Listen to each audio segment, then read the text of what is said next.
बच्चे चिंकू और पिंकू भूख के मारे बिलख रहे थे।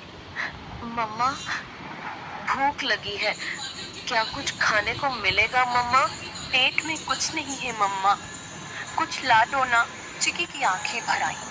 हे भगवान, मैं क्या करूं?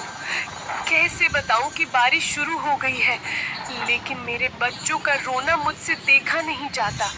भीगूंगी, गिरूंगी, चाहे जो हो, लेकिन इन्हें भूखा नहीं देख सकती। रुको मेरे लाल, मम्मा कुछ ले आएगी, चाहे जान ही क्यों ना चली जाए। परंतु एक बात याद रखना, जब तक मैं नहीं आऊं, घोंसले में से बाहर भी मत देखना और बाहर भी मत निकलना, समझ गए ना? चिड़िया खाना लेने के लिए चली जाती है। अब इन दो बच्चों की माँ घर पर नहीं थी और बच्चे घोंसले में अकेले थे। उनके लिए यह पहली बारिश थी जो उन्हें किसी अजूबे से कम नहीं लग रही थी।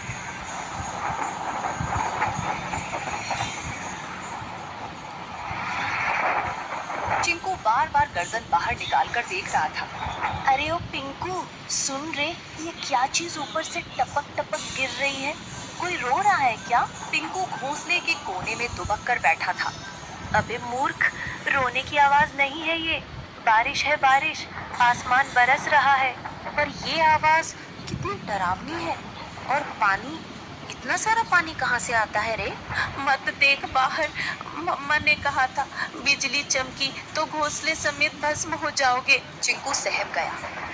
हवा के साथ पानी की बौछारें घोंसले तक पहुंचने लगी थी। दोनों भीगने लगे। मम्मा कब आएगी पिंकू? भूख लग रही है यार, और डर भी। पिंकू कुछ नहीं बोला। उसकी आंखों में चिंता थी। मम्मा ने कहा था कि अगर मैं देर से लौटूं तो घबराना मत, चुपचाप बैठे रहना। डर से बड़ा कोई शिकारी नहीं होता। चिकी चिड़िया को जंगल में कुछ गेहूं मिले। उसने वो गेहूं को अपनी पतली टांगों से पकड़ा और तेज बारिश में फिर से बच्चों के पास लौटने की ठान ली। बारिश और हवा में अपना जोर दिखाना शुरू कर दिया था। उसे ना चाहते हुए भी एक पेड़ की डाल पर बैठना पड़ा। हे राम, बच्चे अकेले हैं, घोंसला खुला है और ये बारिश बढ़ती ही जा रही है।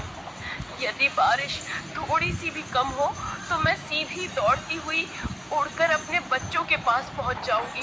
तभी बगल की डाली पर टोनी तोता फुर्र से आकर बैठा। अरे टुनी बहन, तू यहाँ क्या कर रही है इस तूफानी बारिश में? तुझे होश भी है कि बच्चे अकेले हैं? टोनी भाई, क्या करूं, उड़ नहीं पा रही, पंख गीले हो गए हैं।